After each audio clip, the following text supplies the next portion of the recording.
She's not my kid. I never wanted her. Don't call me again. The phone went dead. And just like that, 5-year-old Lily Parker became no one's child. She sat alone on a concrete bench outside Pinewood Elementary, backpack clutched to her chest, waiting for a woman who was already 2 hours gone.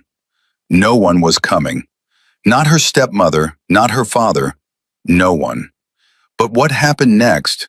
What rolled down that empty road like thunder from another world? No one in that small Texas town would ever forget.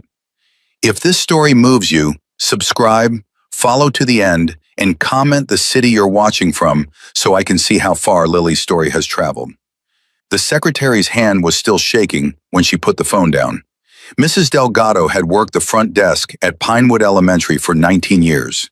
She had handled angry parents, sick children, fire drills, and one memorable incident involving a raccoon in the cafeteria. But she had never, not once in nearly 2 decades, heard a legal guardian say those words about a child. She's not my responsibility anymore. Mrs. Delgado stared at the phone like it had bitten her. Then she turned to Mr. Warren, the vice principal, who stood 3 feet away with his arms frozen at his sides. His face had gone gray. She hung up, Mrs. Delgado whispered. She actually hung up on me. Call her back. I tried. 3 times before that. She picked up once, said what she said, and killed the line. It's going straight to voicemail now. Mr. Warren pressed both palms flat against the counter, steadying himself. What exactly did she say, word for word? Mrs. Delgado swallowed. She said, I'm not coming. She's not my responsibility anymore. I told Rick I'm done. I packed my bags this morning. I'm already 2 hours away. She's not my kid. I never wanted her. Call her father. Call the state. Call whoever you want. But don't call me again. Mr. Women closed his eyes. Dear God. Tom, that child has been sitting on that bench since 2:45. It's almost 4 o'clock. She hasn't complained once. Not once. A 5-year-old sitting alone for over an hour, and she didn't even come inside to ask where her ride was. What does that tell you? It told him everything. It told him this wasn't the first time Lily Parker had been forgotten.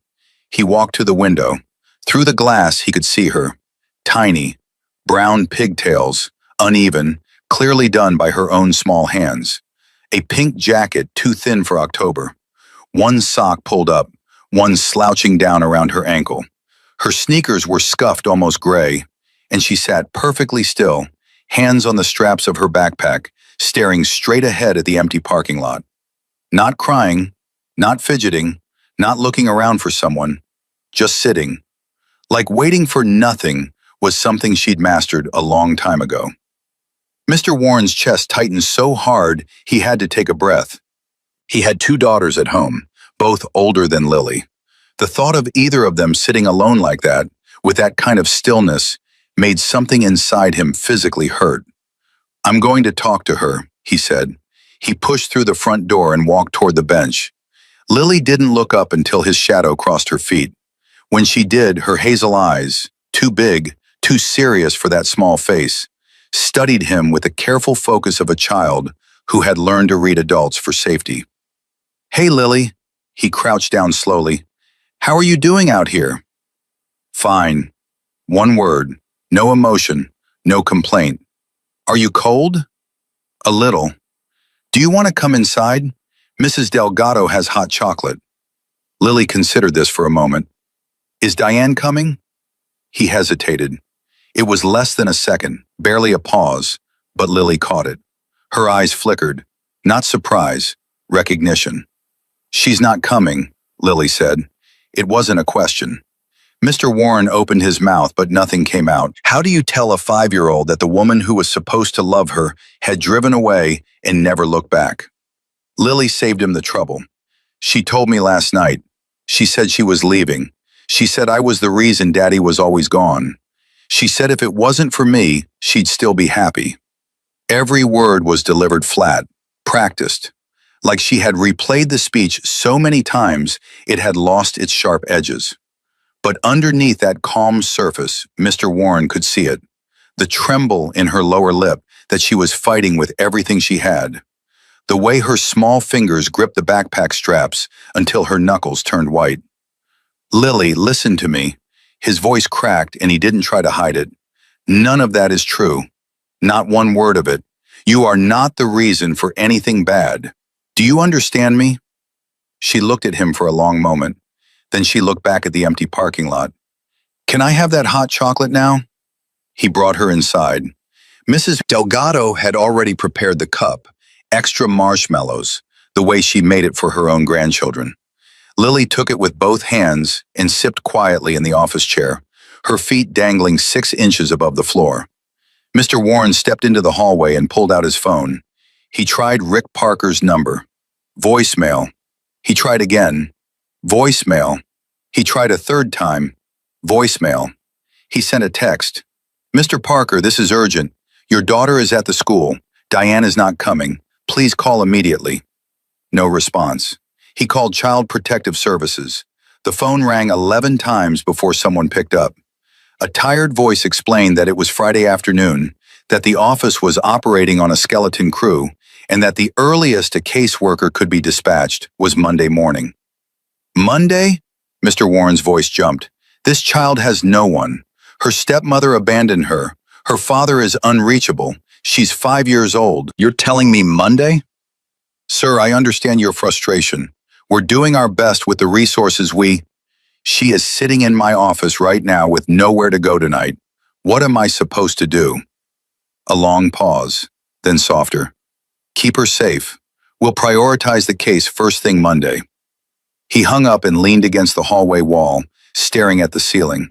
His mind raced through options. Foster emergency placement? That required CPS authorization. Take her home himself? Legally problematic. He could lose his job, face accusations. Call the police? For what? A woman who left? No crime had technically been committed yet. Not that any officer would see it that way. He was trapped, and Lily was trapped with him. He walked back into the office. Mrs. Delgado was showing Lily pictures of her grandchildren on her phone. Lily was pointing at a photo of a dog. "That's Biscuit," Mrs. Delgado said. "He eats everything. Last week he ate my husband's slipper." The whole slipper? "The whole slipper. My husband had to hop around the house with one bare foot for a day." Lily almost smiled. Almost.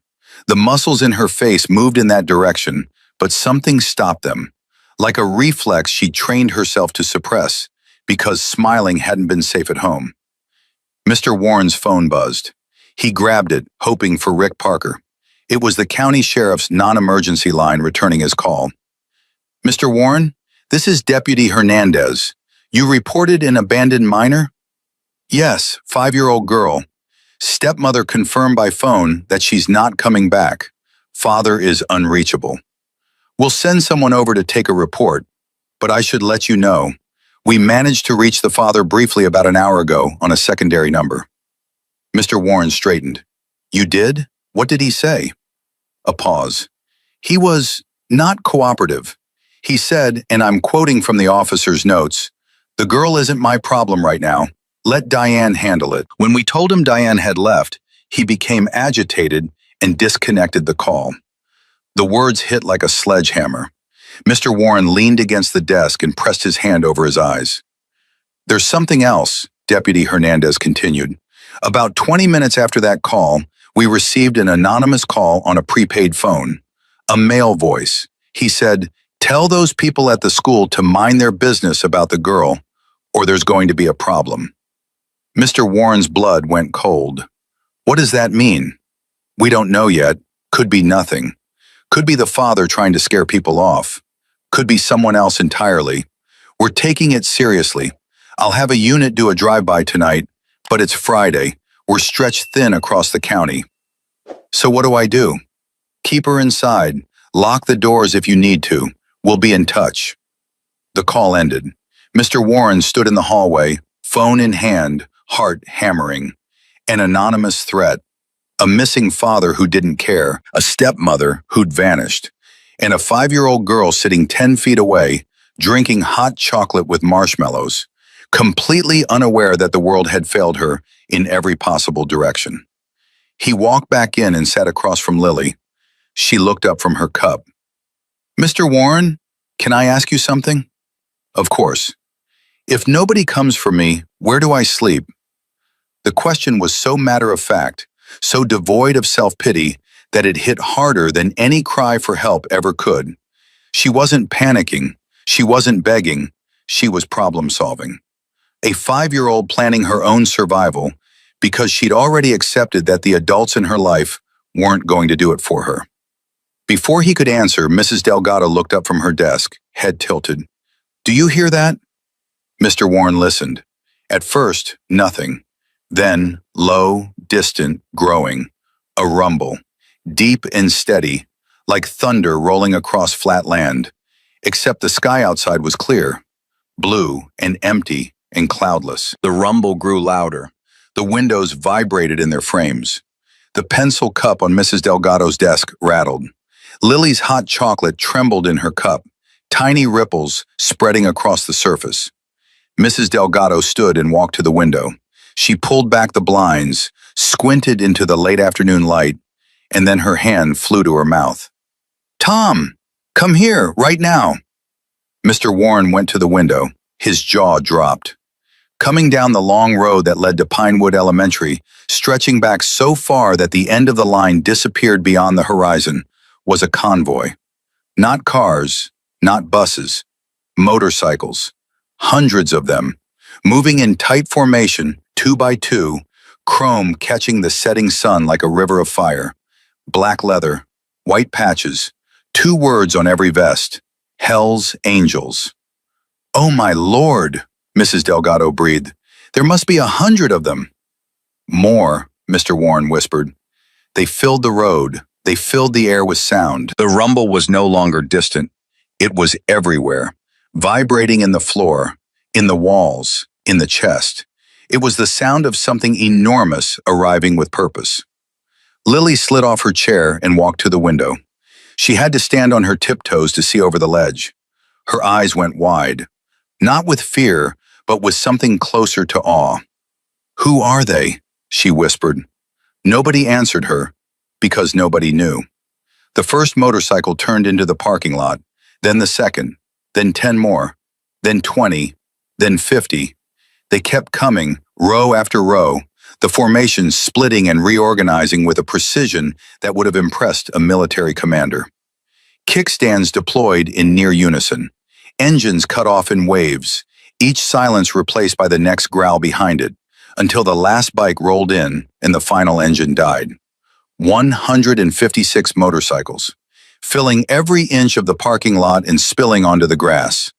156 riders dismounting, removing helmets, adjusting vests, standing in the October evening like an army that had materialized from the highway itself. The first man off his bike was the biggest. He moved slowly, the way large men do when they know their size speaks first.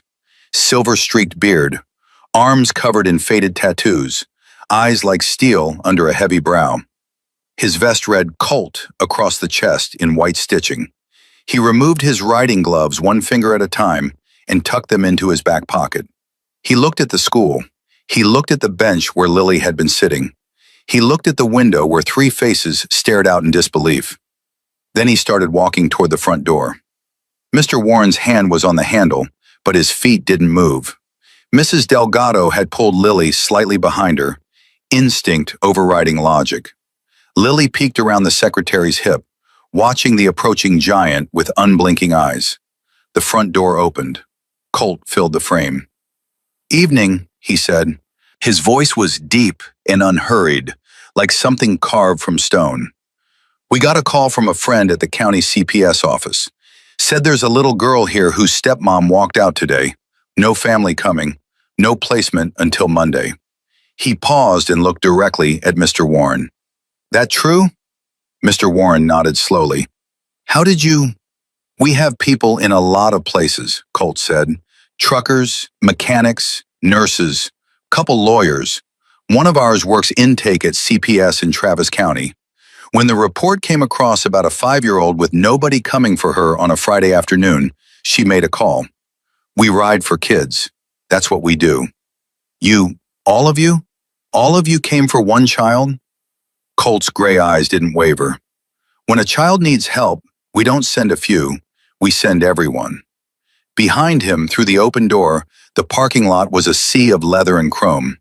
Men and women stood beside their bikes, silent, waiting.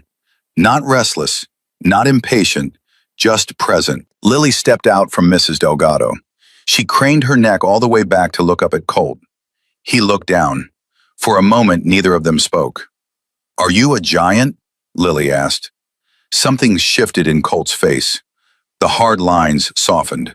Not a smile, not quite, but something close. Something that lived underneath the weathered exterior where very few people were allowed to see. "Some people think so," he said. "Are you a good giant or a bad giant? I guess that depends on who you ask.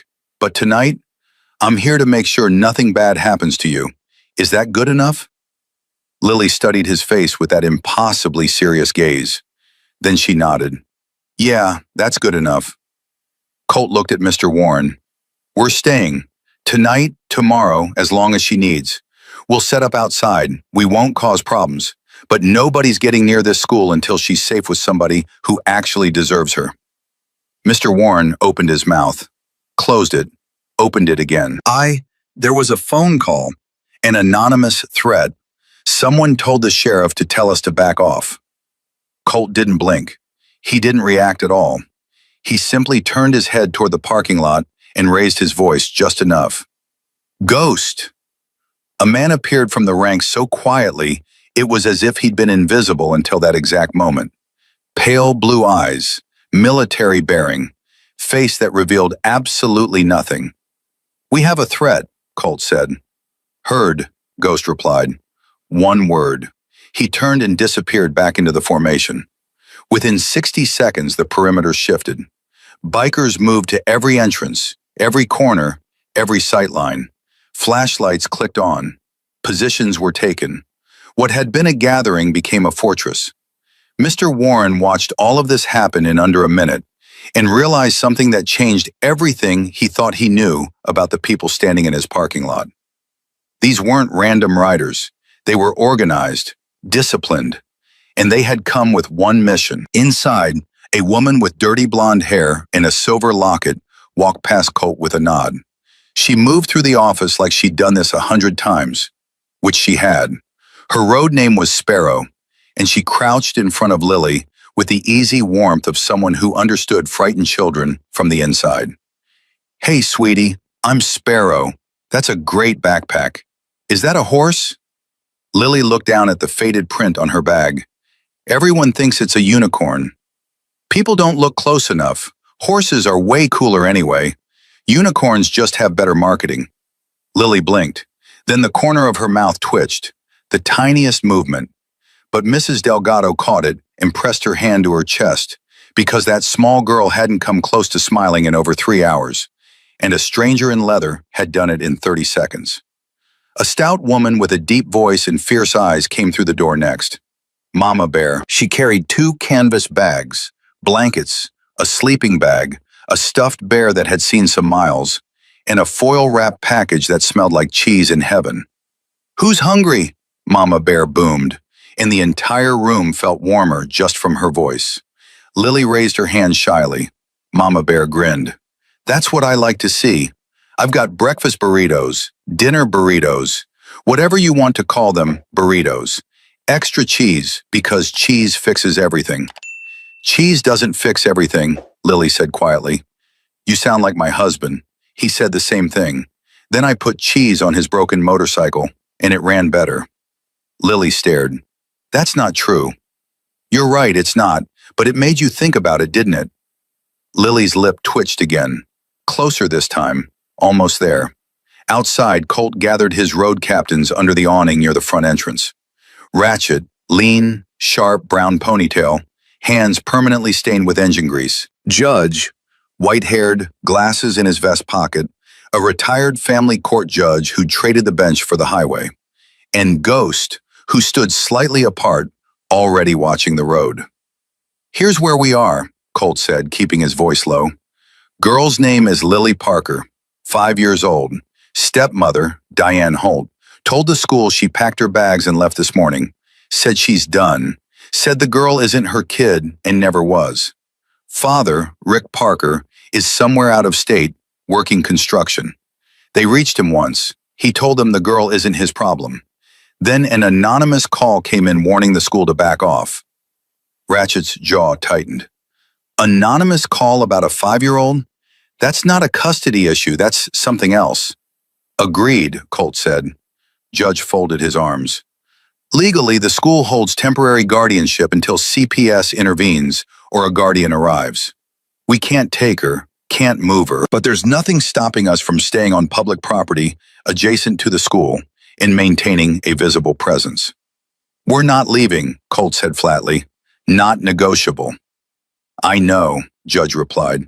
I'm just making sure we do this right, because if this turns into what it smells like, there will be lawyers, investigators, and cameras. Every move we make needs to be clean. Colt nodded. Ghost, what are we looking at? Ghost spoke without turning from the road. One access road in, open fields on 3 sides. Back of the school faces a tree line. That's the vulnerability. I want 4 on the tree line, rotating 2-hour shifts, 6 on the road, 2 at every door, rest on standby. Do it. Ghost moved and the formation responded. It was seamless, silent. Bikers shifted positions like chess pieces guided by an unseen hand. Flashlights swept the tree line. Boots crunched gravel at every corner of the building. Within 5 minutes, Pinewood Elementary School was the most protected building in the state of Texas. Inside, Lily finished her burrito and yawned. Sparrow had wrapped one of Mama Bear's blankets around her shoulders, and the warmth was pulling her toward sleep. Sparrow? Lily murmured, eyes heavy. Yeah, sweetheart? Are they staying? All of them? Every single one. Why? Sparrow paused. She looked at this small, exhausted, forgotten girl who had been taught by the world that she wasn't worth staying for, and she felt something crack open in her chest that she thought she'd sealed shut years ago. Because you matter, Lily, and sometimes it takes 156 people showing up at once for a kid to believe that. Lily's eyes drooped. She leaned sideways until her head rested against Sparrow's arm. Her breathing slowed. Her grip on the backpack finally loosened. She was asleep. Sparrow didn't move. She sat perfectly still, one arm around the girl, staring at the far wall with wet eyes and a clenched jaw. Mrs. Delgado covered her mouth and turned away. Mr. Warren stood in the hallway, pinching the bridge of his nose, refusing to let the burning behind his eyes turn into anything visible. Outside, the night settled over Pinewood Elementary. The temperature dropped. Stars appeared one by one, scattered across the Texas sky. The bikers held their positions. Coffee was passed. Conversations were whispered. Someone lit a small grill, and the smell of burgers drifted through the cool air. And on the road, far enough away to be invisible, but close enough to be watching, a pair of headlights appeared. They didn't move. They just sat there, in the dark, at the edge of the distance, pointed at the school. Ghost radio crackled. Colt, east approach, vehicle, sitting dark. Colt set down his coffee. He didn't look surprised. He looked like a man who had been expecting exactly this. How long? Just showed up, engines running, lights on, just watching. Colt stood, his shadow stretched long across the parking lot. He stared into the darkness toward the distant glow of headlights, and his expression hardened into something that wasn't anger. It was readiness. Wake everyone, he said quietly. The night's just getting started. The headlights didn't move for 11 minutes. Ghost counted every one of them. He stood at the eastern edge of the parking lot, arms folded, eyes locked on the distant glow like a man reading a language only he understood. The other bikers on the perimeter had gone quiet. No more murmured conversations, no more coffee runs. Every set of eyes that wasn't watching a door or a tree line was watching that road. Colt walked up beside Ghost and stopped. Neither man spoke for a full 30 seconds. They didn't need to.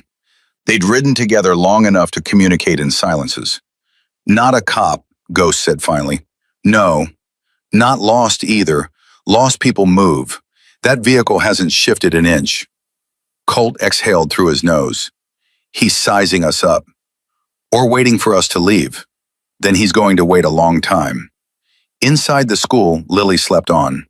Sparrow hadn't moved from beside her, one arm still draped over the girl's small shoulders.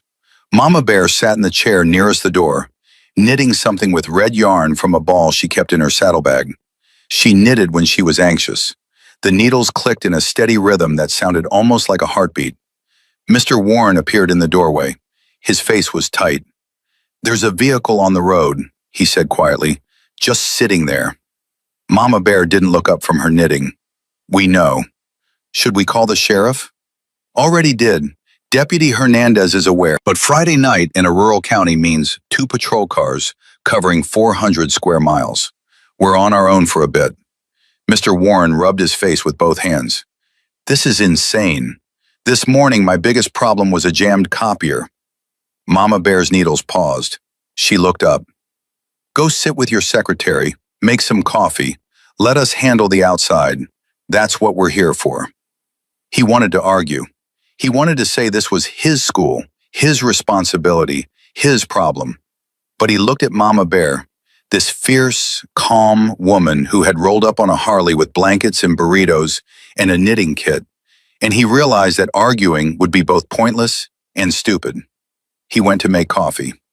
At 11:23 p.m., the headlights turned off. Ghost keyed his radio immediately. "Lights killed, engine still running, I can hear it." Colt straightened. "Can you see the driver?" "Negative, too dark, but the truck hasn't moved." Ratchet appeared at Colt's shoulder, ponytail tucked under a black cap. "I don't like this. A guy sitting in the dark outside a school where a kid's sleeping? That's not curiosity, that's planning." "Agreed," Colt said. "But we wait. We don't approach. We don't provoke. If he comes to us, that's a different conversation." "And if he comes armed?" Colt turned to look at Ratchet.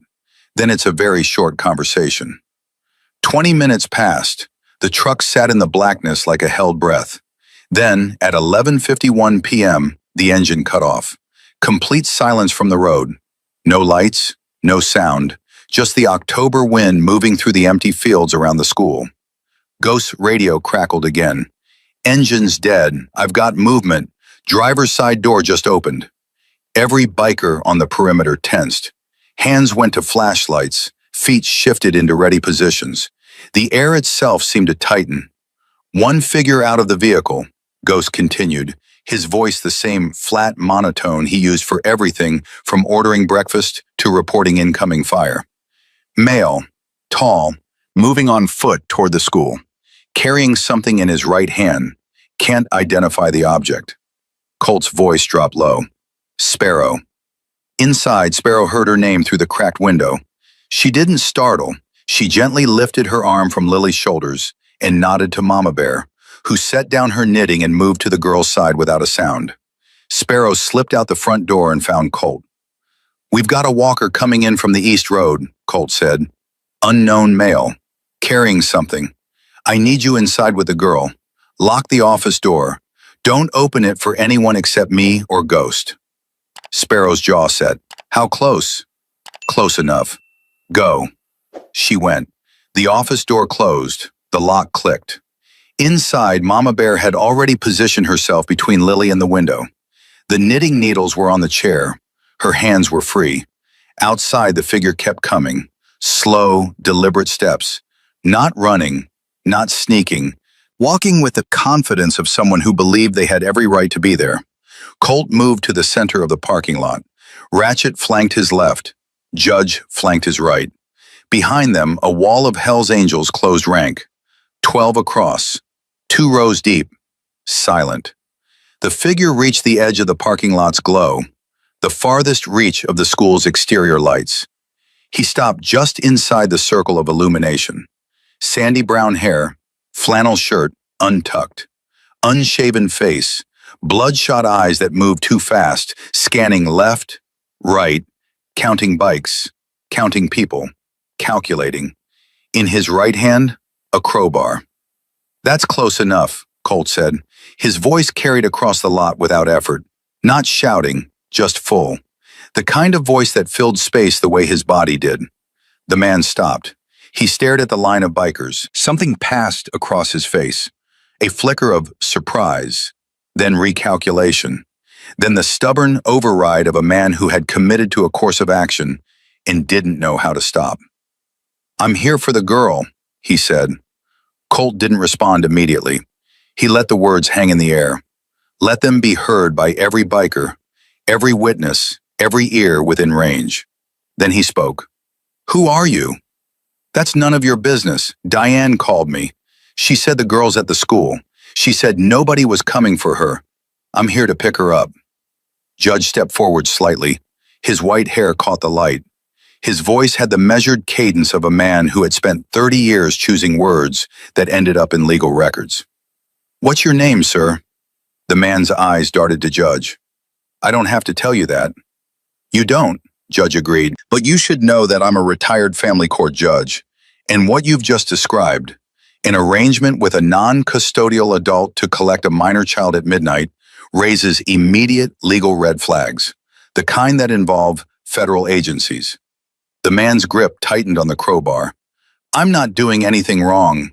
Diane said I could." "Diane Holt abandoned this child," Judge cut in, voice sharpening.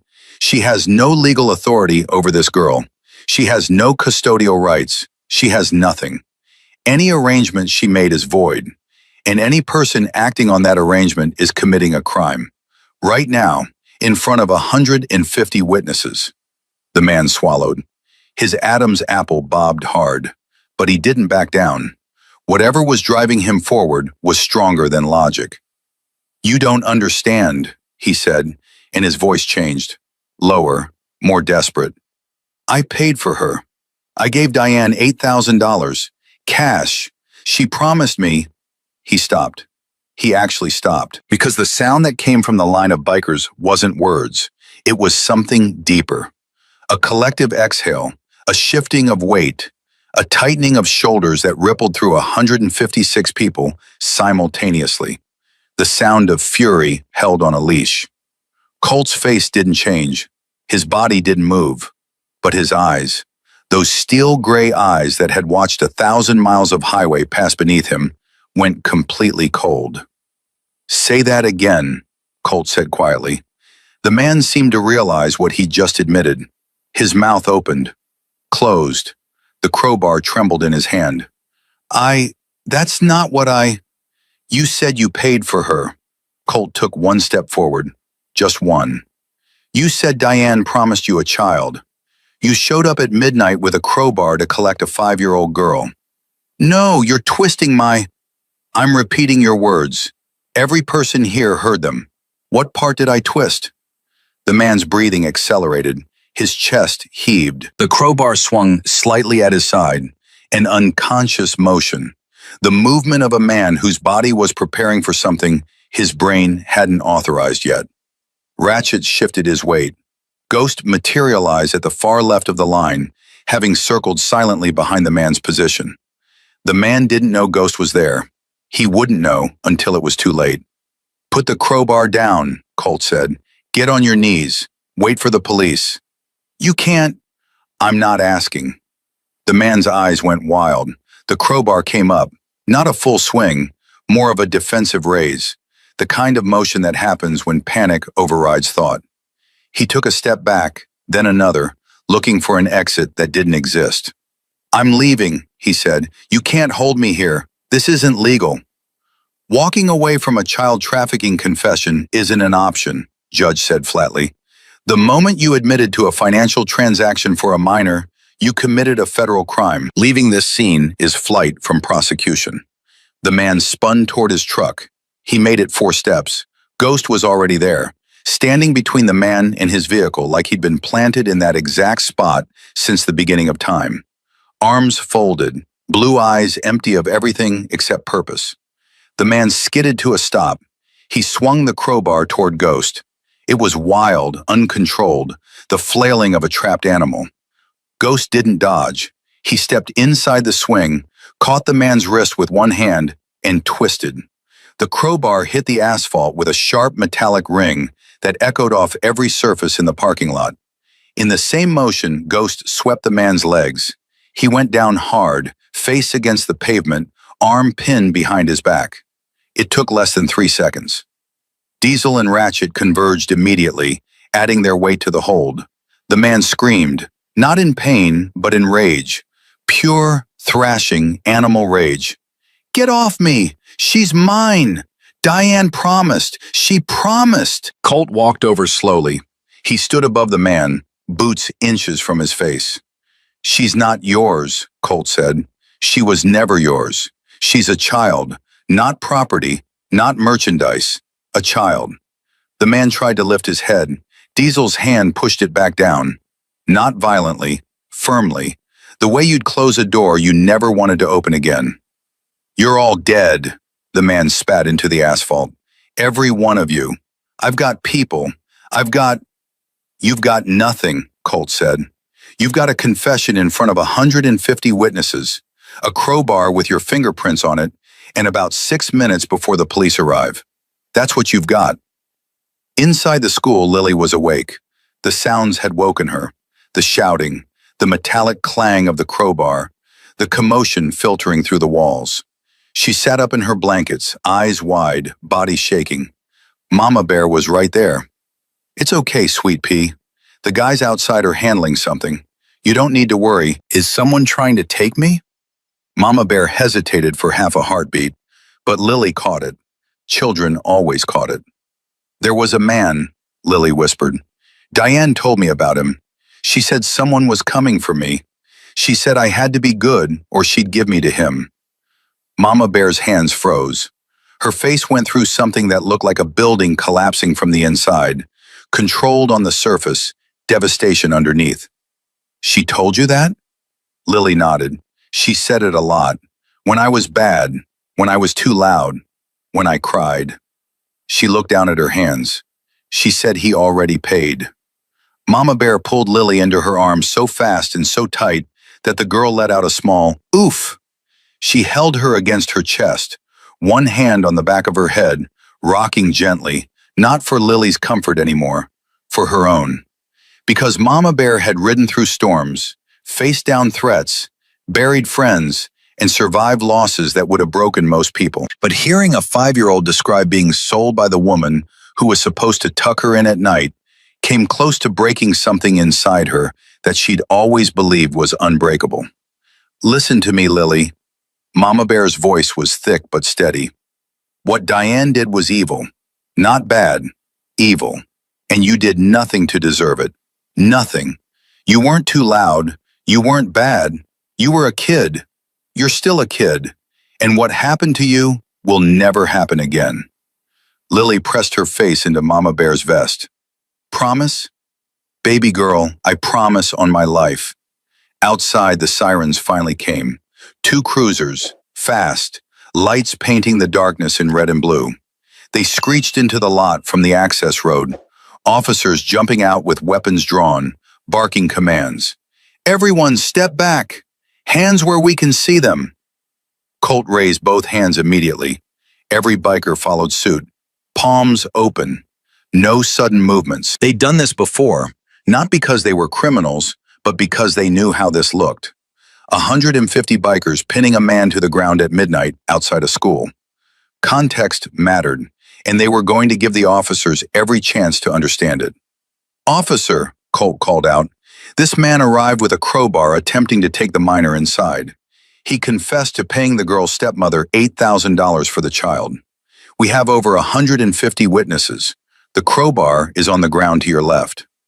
The lead officer, a woman in her 40s with sergeant stripes and a face that said she'd heard every lie in the book, took in the scene rapidly. Her eyes moved from Colt to the bikers, to the man on the ground, to the crowbar. "That true?" she asked the man on the ground. "They attacked me. They're lying.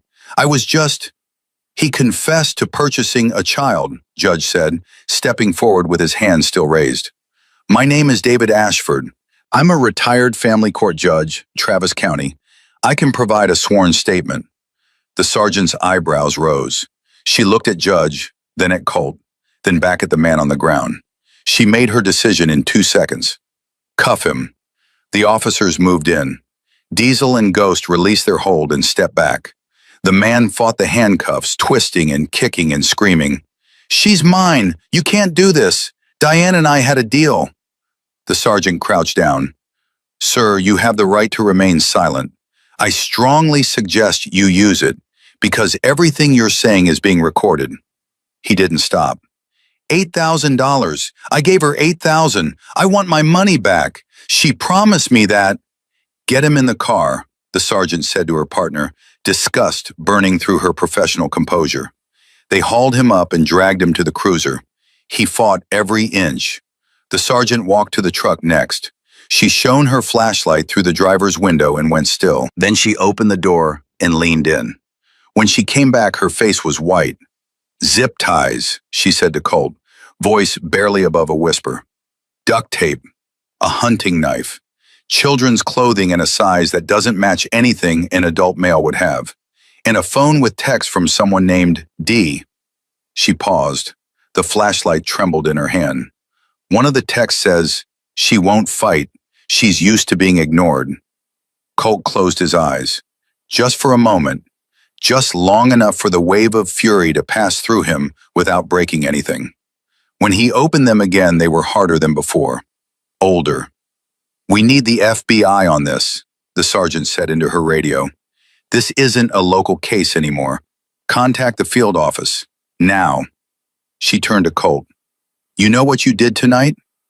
We stood in a parking lot. You saved that girl's life." Her voice cracked on the last word. She caught herself, pressed her lips together, and nodded once. "I've been doing this job for 18 years. I've never seen anything like this." "Neither have we," Colt said, "and that's the problem." The cruiser carrying the man pulled away. His muffled screaming faded into the night until the only sound left was the wind and the slow tick of cooling motorcycle engines. Colt walked inside. Lily was sitting on Mama Bear's lap, wrapped in a blanket, wide awake. She looked up at him with those hazel eyes that had seen too much and understood more than any child ever should. "Is he gone?" she asked. "He's gone. Is he coming back?" Colt crouched down until he was eye level with her. Up close, she could see the lines around his eyes, the silver in his beard, the decades of road and weather carved into his face. But she could also see something else, something warm and fierce and unshakable. "Lily, I want you to hear something. That man is never coming back. Not tomorrow, not next week, not ever. He's going to a place where he can't hurt anyone. And the woman who tried to give you to him, she's going there too." Lily's chin trembled. "Diane? Diane." She said nobody would believe me. She said if I told anyone, they'd send me away to somewhere worse. Colt's jaw locked so tight that Ratchet, standing behind him, could hear his teeth pressed together. "She lied," Colt said, "about everything. You told the truth just by being brave enough to be sitting here right now. And because of that, she can't hurt you or any other kid ever again." Lily looked at him for a long time. Then she reached out and touched his beard with one small finger. "You're scratchy." The tension in the room shattered. Mama Bear let out a wet laugh. Ratchet turned away, hand over his mouth. Even Ghost, standing by the door like a statue, allowed the faintest crack in his expression. Colt's face softened into something that most people in the world would never get to see. "Yeah," he said, "I get that a lot." "I like it," Lily said. "It's like a friendly porcupine. That might be the best thing anyone's ever called me." Lily leaned forward and put her arms around Colt's neck. It was sudden, unprompted, the instinctive reach of a child who had finally found something solid to hold on to after a lifetime of grasping at air. Her small body pressed against his massive frame, and she held on. Colt froze. His arms hovered, uncertain. Then Mama Bear nodded at him, a look that said, "Hold that child, you big idiot," and he wrapped both arms around her, gently, like she was made of something precious, unbreakable, and irreplaceable. He held her for a long time, long enough for Sparrow to step into the hallway and press her forehead against the wall, long enough for Mrs. Delgado, who had been watching from behind the counter, to give up trying to stop crying and just let it happen. Long enough for Mr. Warren to sit down in a chair and stare at the floor and wonder how the world could be so cruel and so kind in the same 24 hours. When Lily finally pulled back, her eyes were heavy again. The adrenaline was fading. The fear was draining. What was left behind was exhaustion, the deep, whole-body kind that only comes after the worst is over. "Will you be here when I wake up?" she asked Colt. "I'll be right outside that door." "All of you?" "Every single one." She settled back into Mama Bear's arms and closed her eyes. Her breathing slowed within minutes. The grip on her backpack, which she'd been clutching off and on all night, finally released completely. Her small hand went limp against the blanket. She was safe. She believed it now. Colt stood slowly, knees popping from crouching too long on a tile floor. He walked outside into the night air and stood on the front steps. The parking lot stretched out before him. Rows of motorcycles, clusters of bikers on watch, the faint glow of a portable grill where someone was making another pot of coffee. Ratchet came up beside him. "You good?" Colt didn't answer right away. He stared at the road where the truck had been, where the man with the crowbar had walked out of the darkness, believing he could buy a child and drive away into the night. "He said Diane promised him," Colt said slowly, "which means they'd been talking, planning. This wasn't impulse. This was premeditated. Judge already said the text will lead to federal charges." "I'm not thinking about charges, Ratchet. I'm thinking about timing." He turned to look at his road captain. "If we hadn't been here tonight, if that CPS worker hadn't made the call, that man would have walked into an empty school parking lot, found a locked building with one security guard and a 5-year-old inside, and he had zip ties, duct tape, a knife." Ratchet's face hardened. Don't what? Don't think about what would have happened. Think about what did happen. We were here. She's alive. He's in cuffs." Colt nodded, but his eyes stayed on the road for a long time after that. At 3:17 a.m., the FBI field office called the sergeant back. Diane Holt had been located at a motel in Norman, Oklahoma. She was carrying $8,000 in cash in a gym bag. When agents knocked on her door, she opened it, eating takeout and watching television. No urgency, no guilt, no indication that she had just sold a child and driven away like it was an errand she'd finished for the day. During questioning, she was asked about Lily. Her response, relayed to the sergeant over the phone and repeated to Colt, was 7 words long. "She wasn't mine. I don't see the problem." Colt heard those words and said nothing. He picked up his thermos, poured the coffee onto the ground, and crushed the paper cup in his fist. Nobody spoke to him for the next 20 minutes. Nobody needed to. Dawn was still hours away. But inside Pinewood Elementary, a 5-year-old girl slept peacefully for the first time in longer than anyone wanted to imagine. And outside, 156 Hells Angels stood between her and every dark thing the night had left to offer. The sergeant finished her paperwork at the scene and walked to her cruiser. Before she got in, she looked back at Colt one more time. "Her father is driving in from Louisiana," she said. "Should be here by tomorrow evening." Colt nodded. "We'll be here." The sergeant studied him, this enormous, tattooed man in leather who had spent his entire night protecting a stranger's child, and shook her head slowly. "I've never seen anything like you people." Colt looked at her. "You've never needed to. That's the point. Nobody should ever need us, but when they do, we show up." He paused. "Every time." The cruiser pulled away. The night continued, and somewhere on a Louisiana highway, a man named Rick Parker was driving 90 miles an hour with tears streaming down his face, racing toward a daughter he didn't know he'd almost lost forever. The sun hit the parking lot at 6:41 a.m. and turned every chrome surface into a mirror. Lily stirred under her blankets, blinked twice, and sat up. For 3 full seconds, she didn't move. She just listened. Voices outside, low murmurs, the clink of a thermos being passed, the creak of leather, and beneath all of it, the deep, steady presence of people who hadn't left. She turned to Mama Bear, who was already awake in the chair beside her, coffee in one hand, phone in the other. "They're still here," Lily whispered. Mama Bear smiled. "Told you." Lily pulled the blanket off and walked to the window. She pressed her forehead against the glass. The parking lot was full. Not just motorcycles now, there were other vehicles. Trucks, sedans, minivans. People she didn't recognize were setting up folding tables near the edge of the lot.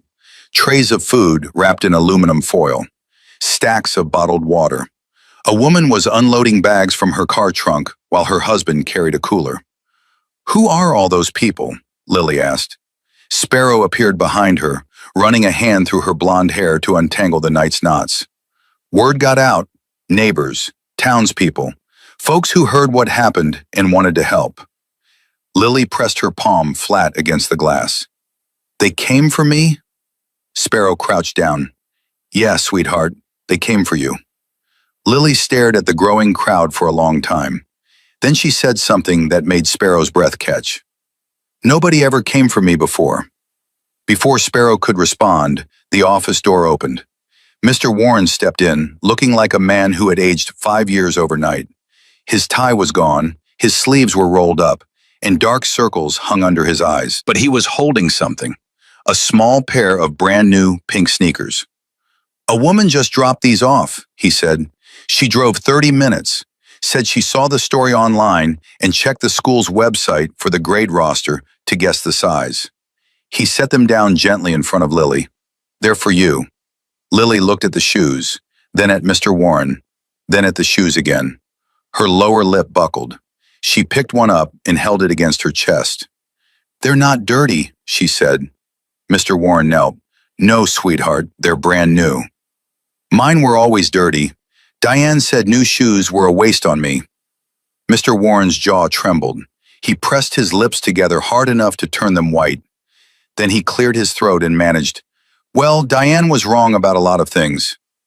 Lily sat on the floor and put the sneakers on. They fit perfectly. She stood up and looked down at them, wiggling her toes inside. For a moment, just a moment, she looked like what she was. A 5-year-old girl excited about new shoes. Then reality came back. Her face tightened. "Is my daddy coming?" Mr. Warren glanced at Sparrow. Sparrow gave a small nod. "He's driving right now, Lily. He's coming from Louisiana. It's a long drive, but he's on his way." "Is he mad at me?" The question landed like a grenade. Mr. Warren's composure cracked. Sparrow gripped the windowsill behind her. Even Mama Bear, standing in the doorway, flinched. "No," Mr. Warren said. His voice broke and he didn't fix it. "No, baby, he's not mad at you. He's worried about you. He's been driving all night to get to you." Lily processed this. "Diane said Daddy left because of me." Diane lied. "She said I was too much trouble." She lied about that too. "She said Daddy wished I was never born." Mr. Warren couldn't speak. He tried. The words formed somewhere in his chest, but they wouldn't come out. Sparrow stepped in, kneeling beside Lily and taking both her small hands. "Lily, I'm going to tell you something, and I need you to really hear it. Every single terrible thing Diane told you was a lie. She said those things to hurt you, to control you, to make you believe you didn't deserve love so you'd stop asking for it. That's what people like her do. They make you think you're small so they can feel big. But you're not small. You survived her. You survived last night. You're the toughest person in this whole building." Lily looked at Sparrow's hands around hers. "Tougher than Colt?" Sparrow laughed. A wet, cracking laugh. "Way tougher than Colt. Don't tell him I said that." "I heard that," Colt's voice rumbled from the hallway. He appeared in the doorway, thermos in hand, and looked at Lily with an expression of mock offense. "Tougher than me? I bench press motorcycles." "No, you don't," Lily said. "You're right, I don't, but I could. Probably, maybe." He took a sip of coffee. "Okay, no, but the point stands."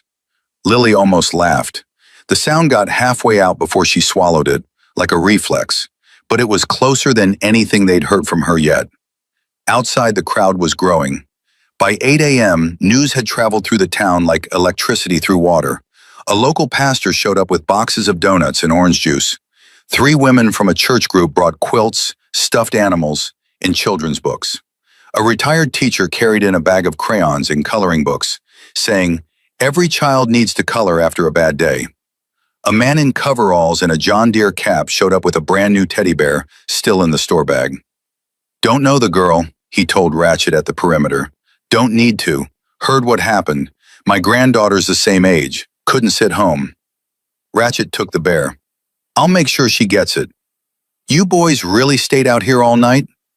"Yes, sir." The man stared at the row of bikes, at the leather vests, at the patches. Then he extended his hand. "My name's Dale Hutchins. I've lived here 40 years. I'll admit I've crossed the street to avoid men who look like you, but I'll never do it again." Ratchet shook his hand. "Appreciate that, Dale." At 9:15 a.m., the FBI arrived. 2 black SUVs, no lights, no sirens. 4 agents in dark suits stepped out with the controlled urgency of people who dealt in worst-case scenarios for a living. The lead agent was a woman, mid-40s, sharp eyes, black hair pulled tight, credentials already in hand. "Special Agent Monica Reeves," she said, approaching Colt. "FBI Crimes Against Children Unit. I need to speak with the girl." Colt didn't move. "She's 5. She barely slept. She's been through hell." "I understand that, and I wouldn't be here if this wasn't urgent." Agent Reeves lowered her voice. "We executed a search warrant on the suspect's home 2 hours ago. Carl Brewer." She paused. "His real name is Carl Brewer. Convicted sex offender. 2 prior arrests. Failed to register in 3 states." Colt's hands tightened around his thermos until the metal dented. "There's more," Reeves said. "We found evidence that Diane Holt didn't just arrange this transaction for Lily. She was in contact with Brewer for over 4 months. There are messages discussing at least 2 other children." The parking lot seemed to shrink. Colt felt the ground shift under him, not literally, but in that way where the scope of something you thought you understood suddenly doubles and then triples. 2 other kids? At least. We're working to identify them. But we need Lily's testimony to build the full picture. She may have seen or heard things that help us find the others. Colt turned toward the school. Through the window, he could see Lily coloring at the desk, Mama Bear beside her, both heads bent over the paper. She was pressing a blue crayon so hard it was nearly flat against the page. "You talk to her gently," Colt said, "or you don't talk to her at all." Agent Reeves met his eyes. "I have a daughter the same age. Gentle is the only way I know how to do this." Colt stepped aside. Reeves and 1 other agent, a younger man with kind eyes and a disarming smile, entered the school. Sparrow met them at the office door and blocked it with her body. "Who are you?" "FBI, Crimes Against Children. We need to speak with Lily." Sparrow looked at Colt through the window. He nodded. She stepped aside but didn't leave. She planted herself in the corner of the room and folded her arms. "I'm staying," Sparrow said. It wasn't a request. Agent Reeves didn't argue. She pulled a child-sized chair next to Lily and sat down. "Hi, Lily. My name is Monica. That's a really cool drawing." Lily didn't look up. "It's a house." "What color is the door?" "Yellow, because yellow is happy." "I like yellow too." "Lily, I need to ask you some questions. Is that okay? You can stop anytime you want.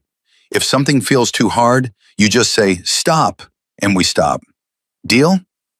Lily looked up. She studied Agent Reeves's face the same way she'd studied every adult who'd spoken to her, searching for the lie, the trick, the hidden motive. Then she glanced at Sparrow, who gave her a small nod. "Deal," Lily said. "Can you tell me about Diane? What was it like living with her?" Lily set the crayon down. "Cold." "Cold? You mean the house was cold?" "Everything was cold. The house, the food, her." Lily's voice was flat but steady. "She didn't hit me. She just didn't do anything. She didn't make food. She didn't talk to me. She didn't put me to bed. I did everything by myself." "Did she ever bring anyone to the house? Anyone you didn't know?" Lily's hand froze over the coloring book. The shift was instant. The color left her face. Her eyes went glassy. "Lily?" Reeves said softly. "It's okay. You're safe. There was a man, Lily whispered. He came twice. Diane told me to go to my room when he came. She said if I came out, she'd lock me in the shed. The shed? In the backyard. It was dark. It smelled bad. She put me in there once when I spilled milk. She said that's where bad kids go. Sparrow's nails dug into her own arms so hard they left marks. Mama Bear turned away and pressed both hands against the wall, shoulders shaking. Lily, the man who came to the house, did he talk to you? Once, the second time. Diane went to the bathroom and he came to my room. He said, Lily stopped. Her breathing quickened. She gripped the crayon so hard it snapped in half. He said I was going to come live with him soon. He said he had a special room for me. Agent Reeves didn't react. Her face stayed calm. Her voice stayed steady. But her hands, folded in her lap where Lily couldn't see them, were shaking. Did he say his name? No, but Diane called him Carl. Carl Brewer. The man Ghost had pinned to the asphalt 8 hours ago. Reeves continued gently. Lily, did Diane ever talk about other children? Other kids besides you? Lily thought. She was on the phone a lot. She talked about a boy once. She said, the boy is harder because he's older. I don't know what that meant. Reeves and the younger agent exchanged a look that contained an entire conversation. An older boy, another child, possibly already placed, possibly still in danger. You're doing so well, Lily. One more question. Did Diane ever mention any names? The boy's name? A place? Lily shook her head slowly. Then she stopped. She said, Grayson. I think that was the boy. She said, Grayson's mom won't be a problem. Agent Reeves stood. Thank you, Lily. You've helped more than you know. She turned to her partner. Run the name Grayson against every missing and at-risk child report in the tri-state area. Now. The agent was on his phone before he reached the door. Reeves looked at Sparrow. She's incredibly brave. She shouldn't have to be, Sparrow said quietly. Reeves paused at the door. No, she shouldn't. Outside, Colt was waiting. Reeves walked straight to him. She gave us a name, a boy named Grayson. Another child Diane may have been involved with. We're running it now. Colt stared at her. How many? How many kids was that woman selling? We don't have the full picture yet, but the text messages on Brewer's phone reference packages, plural. We believe Diane Holt was operating as a middleman, finding vulnerable children through her personal connections and brokering sales. The word sales came out of Reeves's mouth like something rotted. Even she couldn't say it without flinching. She married men with children, Colt said slowly, the pieces connecting behind his eyes. She targeted single fathers with kids, got into the household, got access to the children, and then sold them. Reeves nodded. That's our working theory. Lily wasn't the first. We don't think so. Colt turned and walked away. Not dramatically, not in anger. He walked to his motorcycle, sat on the seat, gripped the handlebars, and bowed his head. For 2 minutes, nobody approached him. Nobody spoke to him. The bikers around the lot saw their president sitting alone on his bike with his head down, and every single one of them understood. Judge walked over after those 2 minutes. He stood beside the bike and said nothing for another 30 seconds. Then quietly, how many years did I sit on the bench? How many cases did I hear? I thought I'd seen the architecture of cruelty, every blueprint, every design. But this, she married him to get to the kid, Colt said without raising his head. She endured an entire relationship, months, maybe years, just to get access to a 5-year-old girl she could sell. What kind of person does that?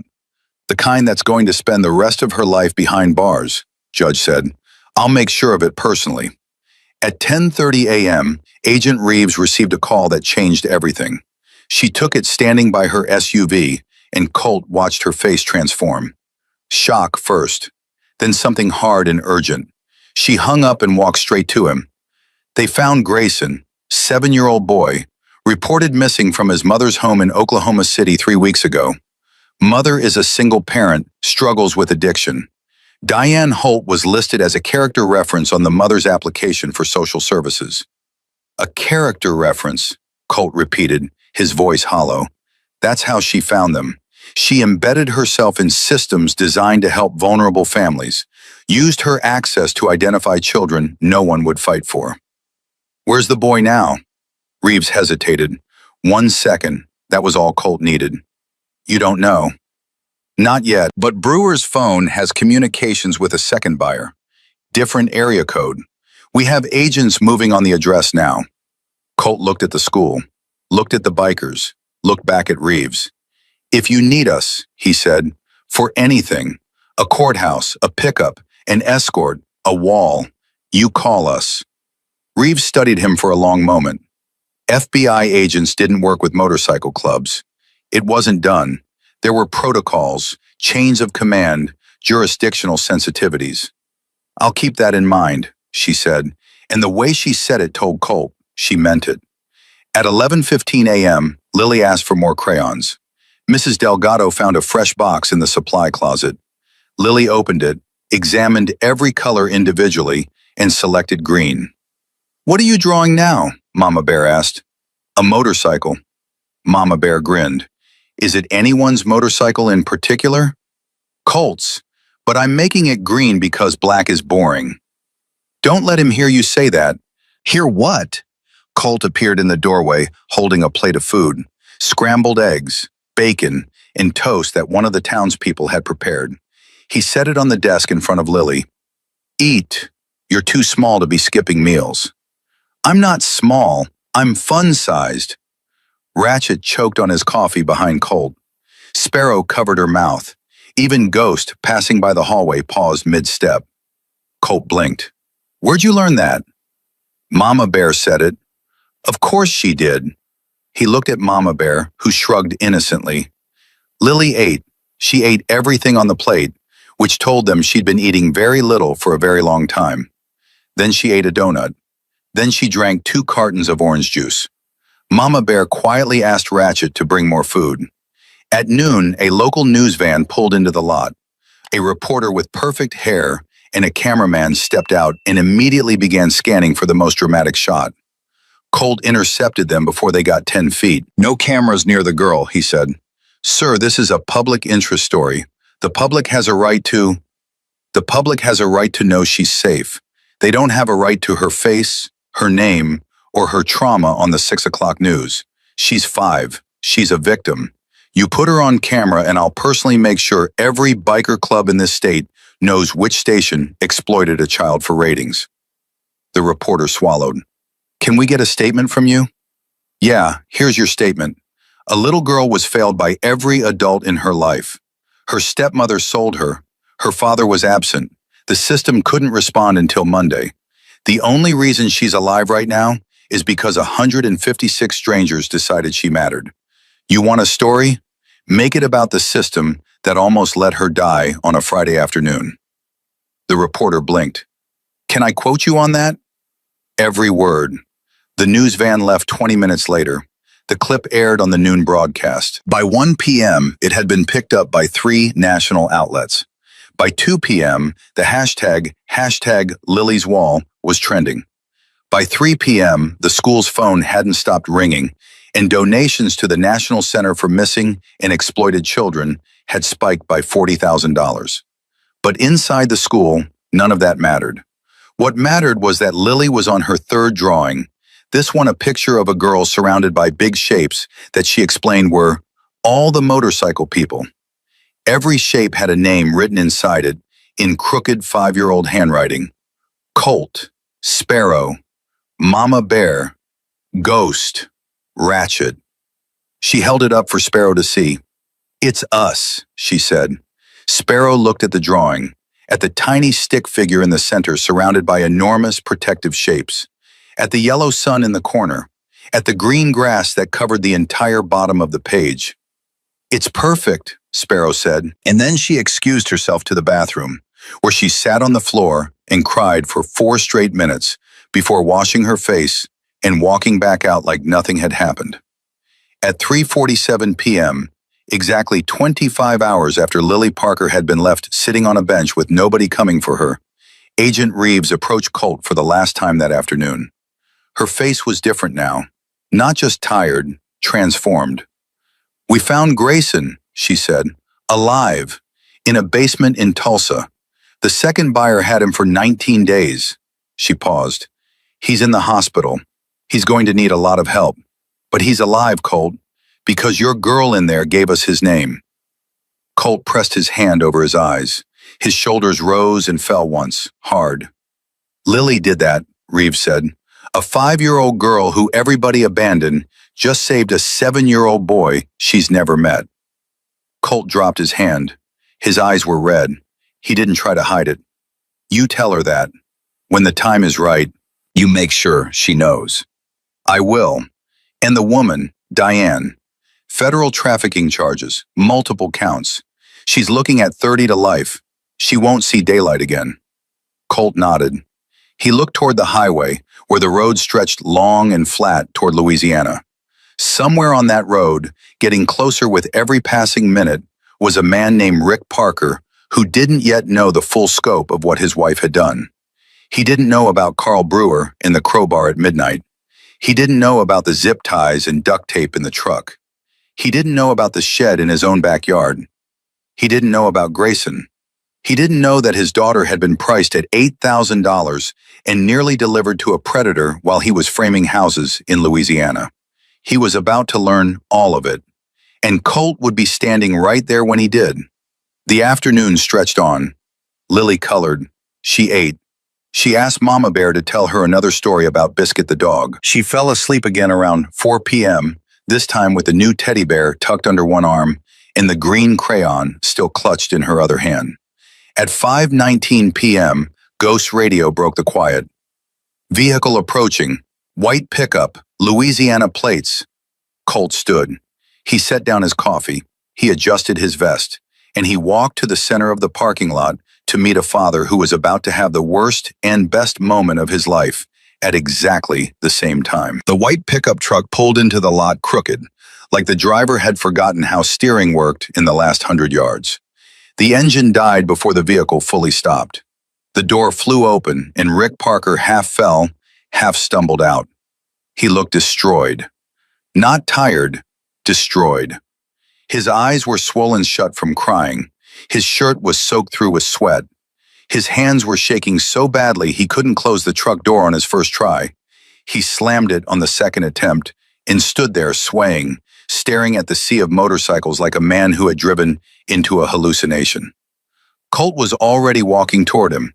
Rick saw him coming, this massive tattooed stranger in leather, and his face crumbled into something raw and desperate. Where is she? Where's my daughter? Is she okay? Please tell me she's okay. She's okay, Colt said. She's inside. She's been safe since yesterday afternoon. Rick's legs gave out. Not all the way. He caught himself on the truck's hood, both hands flat against the metal, head hanging between his arms. His body convulsed with sobs that sounded like they'd been building for 8 hours on a highway, with nothing to do but imagine the worst. I didn't know, he choked out. I swear to God I didn't know what Diane was. I thought she was taking care of her. I was working double shifts. I was sending money home every week. I thought... I know, Colt said. She told me Lily was fine. Every time I called, she said everything was fine. She said Lily was happy. She said... His voice shattered. He pressed his forehead against the truck. How did I not see it? Colt let him have the moment. He didn't touch him, didn't rush him, just stood 3 feet away and waited the way he'd waited through 1,000 hard moments on 1,000 different roads. When Rick finally lifted his head, his eyes were bloodshot but focused. The sheriff told me someone came for her last night. A man with a weapon. Carl Brewer, Colt said. Convicted predator. He's in custody. The sheriff said Diane sold her. He said Diane took money. $8,000. Rick's voice dropped to a whisper, like saying it louder would make it more real than he could survive. My wife sold my daughter. She did. Rick stared at Colt. And you stopped it. We were here, that's all. That's not all. Rick pushed off the truck and stood upright. His chin was trembling, but his jaw was set. That's not all, and you know it. If you hadn't been here, that man would have taken my little girl, and I would have come home to an empty house, And I wouldn't have known where she was. I wouldn't have known if she was alive. I would have... He stopped. The sentence he couldn't finish hung in the air between them, heavier than anything either man had ever carried. Colt put his hand on Rick's shoulder, the same way he'd done it 100 times for 100 different people in 100 different moments of collapse. Firm, steady, an anchor. She's 20 feet away from you, Rick. She's alive. She's safe. And she's been asking about you since yesterday. Go see your girl. Rick wiped his face with both hands, took 3 deep breaths, and walked toward the school. The bikers parted without a word. A corridor of leather and chrome opened from the parking lot to the front door, and Rick Parker walked through it with his fists clenched at his sides and tears still running down his face. He reached the front door. Mr. Warren was standing there. Mr. Parker? Yeah. Mr. Warren extended his hand. Rick shook it, but his eyes were already looking past him, scanning the hallway. Where is she? End of the hall, the main office. Rick walked. His boots sounded too loud in the empty corridor. Each step echoed. His heart was pounding so hard he could hear it in his ears. He reached the office door. It was open. He stepped through it. Lily was sitting on the floor, coloring. The green crayon was in her hand. The new teddy bear was beside her. The pink sneakers were on her feet. She was drawing something, big shapes around a little figure, and her tongue was poking out the side of her mouth in concentration. She looked up. For 1 second, the world stopped. Father and daughter stared at each other across 10 feet of linoleum floor, and everything that had happened in the last 26 hours compressed into that single look. Daddy! She launched off the floor like something had exploded beneath her. The crayon went flying. The teddy bear tumbled. She sprinted across the room with her arms out and hit Rick's leg so hard he staggered back a step. He dropped to his knees and caught her, wrapped both arms around her so tight his knuckles turned white against his own forearms, pulled her into his chest and held her like he was trying to press her into his ribcage, where nothing could ever reach her again. I'm sorry, he said. The words came out broken, mangled, drowning in tears. I'm so sorry, baby. I'm here. Daddy's here. I'm not leaving again. I promise you. I promise. Lily buried her face in his neck. Her small body shook against his. Diane left me. I know, sweetheart. She said I was the reason you went away. Rick pulled back just enough to look at her face. He took her cheeks in both his rough, calloused hands and stared into her hazel eyes. You listen to me, Lily Marie Parker. You are the only reason I get up in the morning. You are the only thing in this world that matters to me. I went to work because I was trying to build something for you. For us. And I left you with someone I thought was safe, and she wasn't. That's my fault, not yours. Mine. Do you hear me? Lily nodded. Tears were streaming down her face. She was mean, Daddy. I know. She put me in the shed. Rick's entire body went rigid. His hands froze on her face. What? The shed in the backyard. When I was bad, she locked me in there. Something changed behind Rick's eyes. Something dark and primal moved through them. The kind of thing that lives in every parent's chest. The thing that wakes up when someone hurts their child. His breathing went shallow. His jaw locked. For 5 full seconds, he was somewhere else entirely. Somewhere violent and final and burning. Then Lily touched his face. Her small fingers pressed against his stubble. Daddy, are you okay? He came back, slowly, painfully. He blinked and the darkness receded, replaced by something softer. Not gone, just pushed down. Contained. For her. Yeah, baby, I'm okay. His voice was barely a whisper. I'm okay because you're okay. Mrs. Delgado was standing behind the counter. She had given up on composure an hour ago. Tears ran freely down her face, and she made no attempt to stop them. Mr. Warren stood in the doorway, arms folded tight across his chest, jaw working. Sparrow was in the corner. She watched the reunion with wet eyes and a clenched jaw. And when Lily reached over Rick's shoulder and pointed at her, Sparrow nearly lost it entirely. That's Sparrow, Daddy. She stayed with me all night. Rick looked at Sparrow over Lily's shoulder. Their eyes met. Sparrow gave him a small nod. "Thank you," Rick mouthed. No sound, just his lips. Sparrow pressed her hand against her chest and nodded again. That was enough. Some things didn't need volume. Lily wriggled in Rick's arms. "And Mama Bear made me burritos. And Mr. Warren gave me hot chocolate. And Mrs. Delgado showed me pictures of Biscuit." "Who's Biscuit?" "Her dog. He eats slippers." Despite everything, despite the horror, the guilt, the rage still coiling in his stomach, Rick laughed. It was small, broken, but real. "And Colt is a giant," Lily continued, "but a good giant. He has a scratchy beard like a friendly porcupine." Rick held her tighter.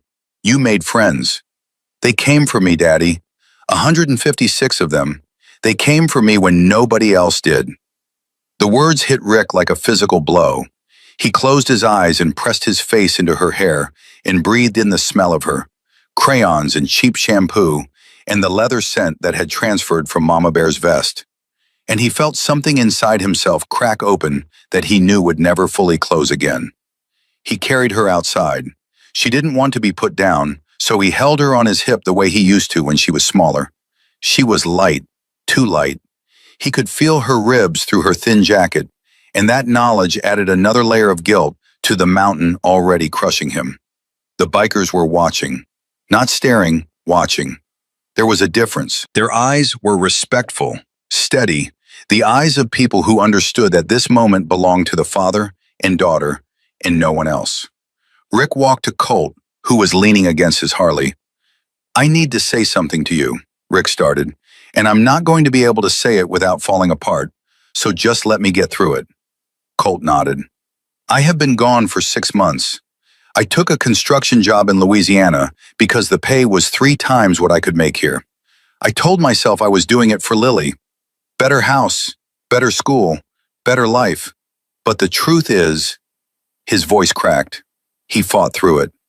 "The truth is I also did it because things with Diane were bad. We fought all the time. She resented Lily. She resented me for having Lily. And instead of dealing with it, instead of protecting my daughter, I left. I handed her to a monster and drove away. And if you hadn't been here—" "Stop," Colt said, not harsh, firm. "You didn't know." "I should have known. Maybe, maybe not.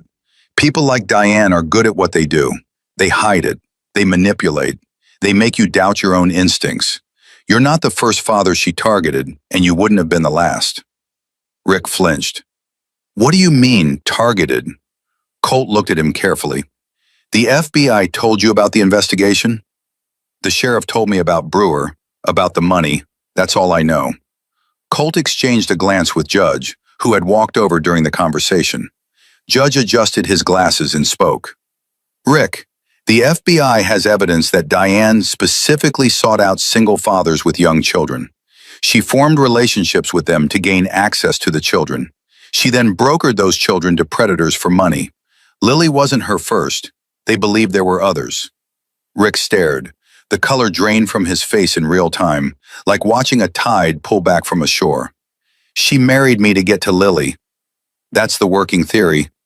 Our whole marriage, everything. The move, the fighting, the way she pushed me toward that job in Louisiana. She was getting me out of the way." Judge said nothing. He didn't need to. Rick was connecting the pieces himself, and every connection was another wound. "She picked fights," Rick said slowly, his voice hollow. "Every week she found something new to fight about. Money, the house, my hours. She told me I was a bad husband. She told me Lily needed a mother, not a part-time father. She said if I really loved my daughter, I'd go where the money was." He looked down at Lily, who was playing with the zipper on his jacket, not listening, lost in the simple pleasure of being held. "She engineered the whole thing. She pushed me out so she could sell my daughter." "Yes," Colt said simply, "because lies wouldn't help this man. Only the truth would." Rick's face contorted.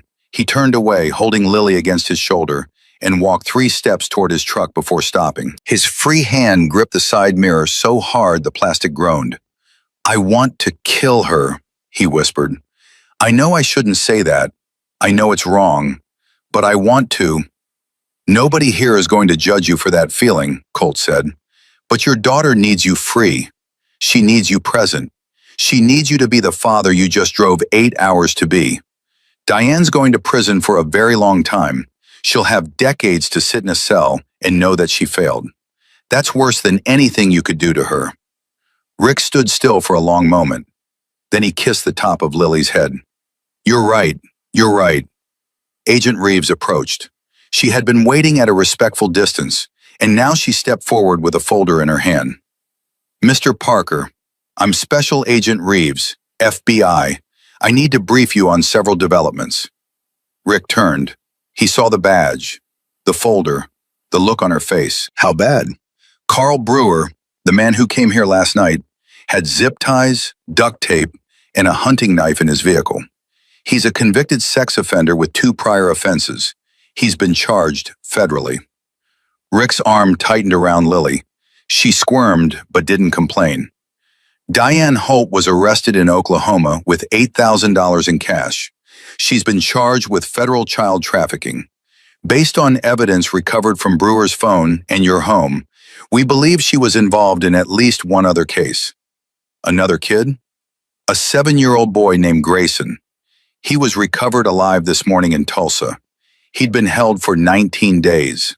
Reeves paused. We found him because Lily remembered his name. She told us during questioning this morning, your daughter saved that boy's life. Rick looked down at Lily, who was now tracing the stitching on his shirt pocket with one finger, completely unaware of what Reeves had just said. She did that? Rick's voice cracked open for the 100th time that day. She did. She's remarkable. Rick pressed his lips against Lily's forehead and held them there. His tears fell into her hair, and she reached up and patted his cheek with her small hand, the way children do when they sense a parent's pain and want to fix it even though they don't understand it. It's okay, Daddy, she said softly. Don't cry. I'm crying because I love you, he said. That's the only reason. The sun was dropping now. The same Texas sunset from the night before was returning, orange and gold bleeding across the sky. The bikers began moving, not leaving, preparing. Something was shifting in the parking lot, a quiet reorganization that Rick didn't understand until Colt walked over one final time. Rick, we're going to ride out soon. You've got your girl. The FBI is handling the case. The town is behind you. He paused. But before we go, there's something we do for every kid we ride for. Rick looked confused. What's that? Colt turned to the parking lot and whistled once. Sharp. Loud. Every biker stopped what they were doing. Conversations halted. Coffee cups were set down. Phones were pocketed. 156 men and women in leather turned to face the school entrance. Sparrow stepped forward. She knelt in front of Lily and held out something. A small leather bracelet with a silver angel wing charm. This is from all of us, Sparrow said. Every person here. When you wear this, you remember, you have 156 people who will drop everything and come running if you ever need us again. Day or night, rain or shine. All you have to do is ask. Lily took the bracelet. She held it like it was made of diamonds. She turned it over in her hands, watching the silver wing catch the fading light. Will I see you again? She asked. Sweetheart, you couldn't get rid of us if you tried. Lily looked at the bracelet, then at Sparrow, then at the rows and rows of bikers standing at attention in the parking lot. Then she did something that no one expected and no one who saw it would ever forget. She held the bracelet up and said, loud enough for everyone to hear, "Thank you for coming for me." The parking lot went silent. 156 hardened road warriors, men and women who had survived storms and grief and loss and decades of being judged by their appearance, stood in the golden light of a Texas sunset and listened to a 5-year-old girl thank them for showing up. Mama Bear turned away. Her shoulders shook. Ratchet pulled his cap down over his eyes. Ghost stood perfectly still, but something moved across his face that no one had ever seen there before. Judge removed his glasses and cleaned them with trembling hands. Colt crouched down one last time, eye level with Lily. She looked at him with those hazel eyes, and he looked back with his gray ones. and something passed between them that didn't need words. A promise, a pact, the kind made between people who had stood together in the dark and come out the other side. "You're going to be okay, kid," he said. "I know," she said, and for the first time, she sounded like she believed it. Colt stood. He nodded at Rick. Rick extended his hand, and Colt took it. A handshake that lasted longer than handshakes are supposed to, because it was carrying the weight of everything that had happened in the last 30 hours. "Be the father she deserves," Colt said. "I will," Rick said. "Every day, for the rest of my life." The engine started, one by one at first, then in groups, then all at once, a rolling thunder that built and built until the ground vibrated and the air hummed and the sound filled every corner of the parking lot. The formation organized, 2 by 2, stretching back in a long, gleaming line of chrome and leather and purpose. Lily stood in the parking lot holding her father's hand, her new bracelet on her wrist, her new sneakers on her feet, her new teddy bear tucked under her arm. She waved with her free hand as the first bikes began to pull out. Colt led the formation. As he passed Lily, he didn't wave. He gave her a single nod, the kind that said everything without saying anything, the kind that meant, "I see you. You matter. And if the world ever comes for you again, so will we." The convoy rolled out of the lot and onto the highway, engines fading into the distance like a storm moving toward the horizon. 156 motorcycles dissolving into the Texas sunset. Rick looked down at his daughter.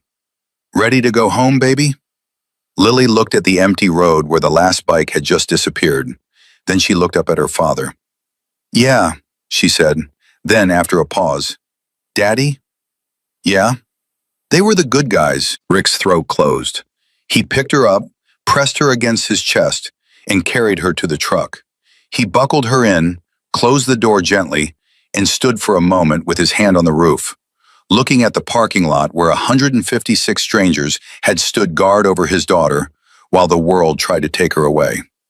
Then he got in, started the engine, and drove. The school shrank in the rearview mirror until it was just a shape against the sky. Lily pressed her face against the window and watched the road, the same road the bikers had taken, and touched the silver wing on her bracelet with one finger. "Daddy?" "Yeah, baby?" "Can I ride a motorcycle when I grow up?" Rick laughed. For the first time in 2 days, he really laughed. "We'll talk about it. Colt would teach me." "I bet he would." Lily smiled. A real, full, unguarded smile, the kind she hadn't worn in so long that the muscles in her face almost didn't remember how. She leaned back in her seat, clutched her teddy bear, and closed her eyes. She was asleep before they hit the highway. And for the first time and longer than Rick wanted to admit, his daughter looked peaceful, safe, like a child who finally believed that someone was going to be there when she woke up. 3 months passed, and in those 3 months, Rick Parker became a different man. He quit the Louisiana job the day after he brought Lily home, called his foreman from the driveway, engine still running, Lily asleep in the back seat. "I'm done," he said. "I'm not leaving again." The foreman asked if he was sure. Rick looked in the rearview mirror at his daughter's face, peaceful for the first time in God knows how long, and said, "I've never been more sure of anything." He found work locally. A construction crew in Austin, 40 minutes each way. Less money, half the overtime. He didn't care. He was home every night by 6. He cooked dinner, badly at first, then less badly, then something that almost resembled food. Lily was his harshest critic. "Daddy, this chicken tastes like a shoe." "How do you know what a shoe tastes like?" "I'm guessing." "Eat your shoe chicken." She ate it. She ate everything he made, no matter how burned or underseasoned, because she was eating at a table with someone who wanted her there. That was the difference. That was everything. He sold the house, couldn't stay in it, couldn't walk past the shed in the backyard without his hands curling into fists and his vision going red. The realtor asked if he wanted to do any repairs before listing. Rick looked at the shed and said, "Tear that thing down, today, before the photos." The realtor started to explain that demolition wasn't typically part of the listing process. Rick stared at her until she stopped talking and called a contractor. They moved into a small apartment on the east side of town. 2 bedrooms, Lily got the bigger one. Rick didn't even discuss it. He set up her room first. New bed, new sheets, a nightlight shaped like a star that he plugged in before anything else. Diane said nightlights waste electricity, Lily said, watching him from the doorway. Rick plugged it in harder, like the outlet had personally offended him.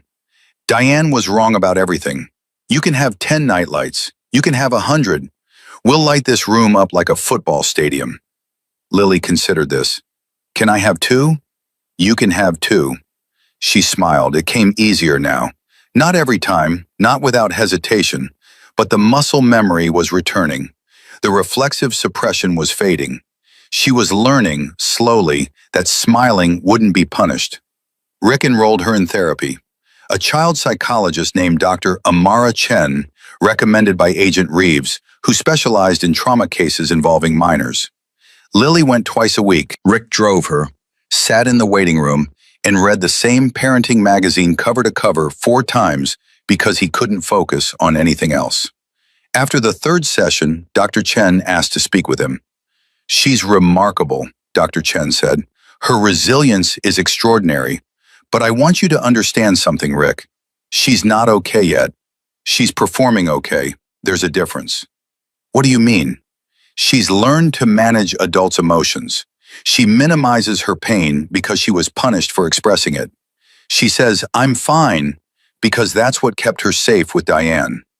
The real work, helping her feel safe enough to not be fine, that's going to take time. Rick nodded, his eyes stung. How much time? As much as she needs. He didn't miss a single appointment after that, not one. The story, meanwhile, had taken on a life of its own. The video someone had posted, shaky phone footage of 156 motorcycles filling a school parking lot, hit 12 million views in 2 weeks. Then 30 million. Then it stopped being a video and became a movement. Hashtag Lily's Wall was everywhere. News outlets ran segments.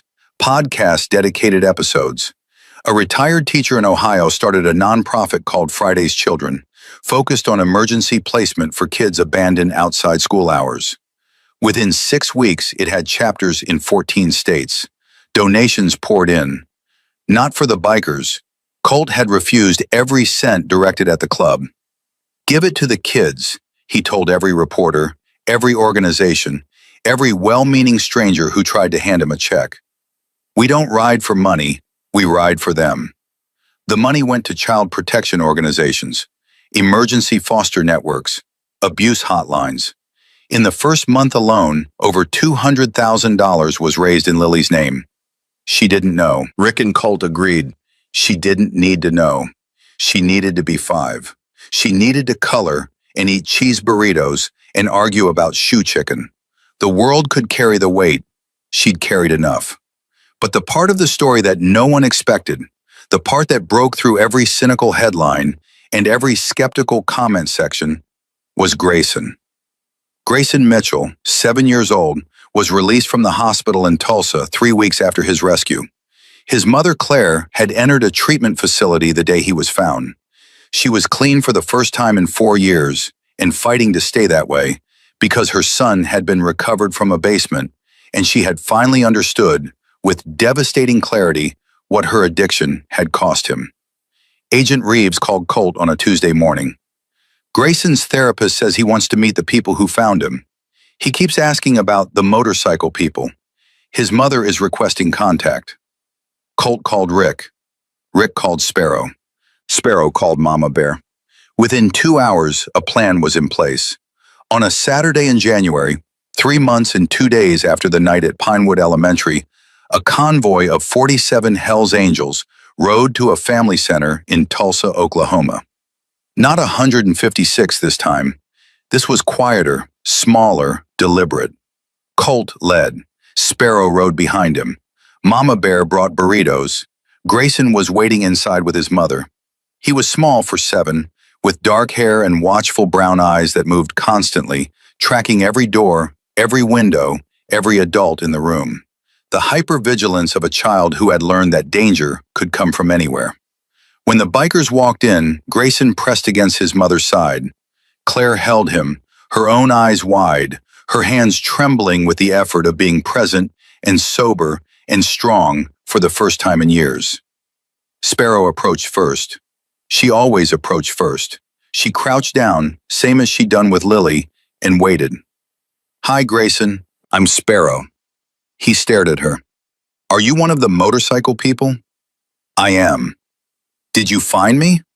Sparrow's throat tightened. "A little girl named Lily told us your name, and then a lot of people went looking for you, and they found you." "Lily." He said the name like he was testing it. "Diane talked about her." Claire flinched. Sparrow didn't.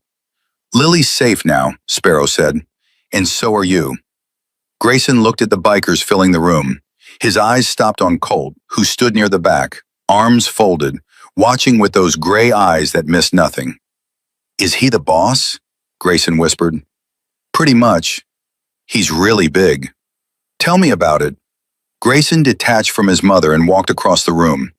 Every adult held their breath. He stopped in front of Colt and looked up, way up, and said, "Thank you for finding me." Colt crouched down. His knees cracked. His leather vest creaked. He looked into Grayson's brown eyes and saw something he recognized. The same 1,000-yard stare he'd seen in veterans, in abuse survivors, in anyone who had been to a dark place and come back carrying pieces of it. "You're tough, kid," Colt said. "Tougher than you know." "I don't feel tough. The tough ones never do." Mama Bear was already beside Claire, one arm around her shoulders. Claire was crying, the silent, grateful, devastated tears of a mother who understood exactly how close she had come to losing her son forever. "I did this to him," Claire whispered. "My addiction, my choices. I let Diane into our lives because she seemed kind. She helped with groceries. She watched Grayson when I couldn't get out of bed. And the whole time she was—" "Stop," Mama Bear said firmly. "You're here now. You're clean. You're fighting. That's what he's going to remember." "How do you know?" "Because I've been where you are. Different poison, same hole. I climbed out. You will too." Claire looked at her.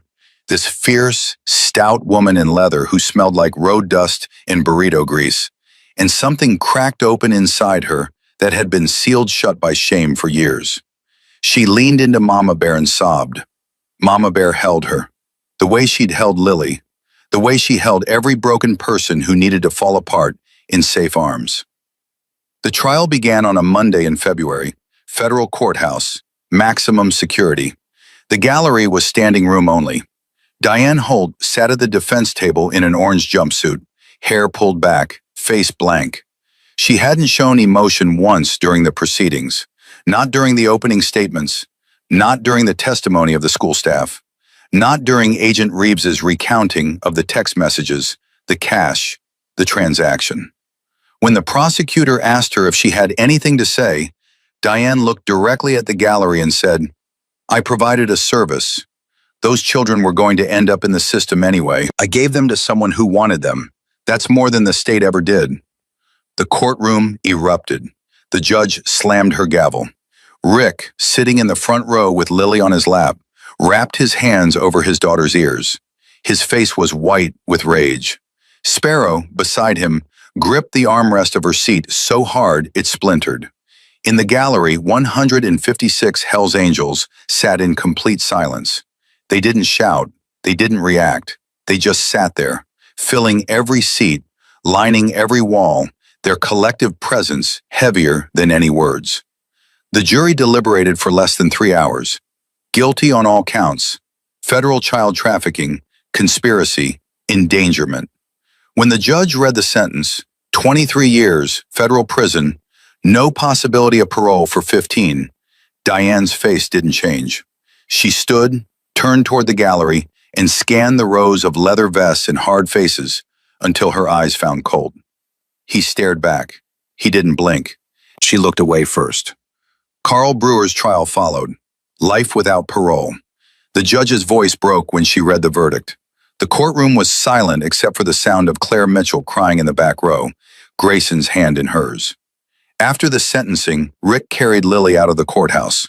The sunlight hit them both, and Lily squinted and pressed her face into her father's shoulder. "Is it over, Daddy?" "It's over, baby." She lifted her head, looked at the courthouse steps. Colt was standing there, same as always, steady, immovable. Lily wriggled down from Rick's arms and walked over to him. She held up her wrist, the leather bracelet, the silver wing. "I wear it every day," she said. Colt looked at the bracelet, then at her. "I know you do. Sparrow said I could call you if I ever needed you." "Any time." Lily nodded, very serious. "What if I just want to say hi?" The mountain cracked. Colt's face broke into something that most people in the world would never get to see. A real, unguarded, full smile that transformed his entire face from stone to warmth. "Then you call and say hi, kid. That works too." Lily grinned. The kind of grin that rewrites a person's whole story. The kind that says, "I was broken, but I'm not anymore." The kind that a 5-year-old shouldn't have to earn, but she earned it anyway. She turned and ran back to her father. Rick scooped her up, nodded once at Colt, and walked to his truck. Colt watched them go. Sparrow stepped up beside him. "You good?" she asked. He didn't answer right away. He watched the white truck pull out of the parking lot, watched Lily's small hand wave through the back window, watched until the vehicle disappeared around the corner, and the only thing left was sunlight and silence. "Yeah," he said, "I'm good." Behind him, 156 engines started. The thunder rolled across the courthouse parking lot, shaking windows and turning heads, and filling the air with the unmistakable sound of people who showed up when it mattered and never asked for anything in return. The formation pulled out, 2 by 2, chrome catching sunlight, leather worn soft by years of highway wind. They rode past the courthouse, past the town, past the fields and the flat Texas horizon, heading toward the next road, the next call, the next child who needed a wall built around them in the dark. Because monsters are real. The world is not always safe, and sometimes the people who look the most frightening from the outside, the ones with tattoos and leather and thunder in their engines, are the very ones who will stand between a child and the darkness, without hesitation, without payment, without a second thought. Sometimes heroes don't wear capes. They wear leather, they ride thunder, and they show up exactly when you need them most.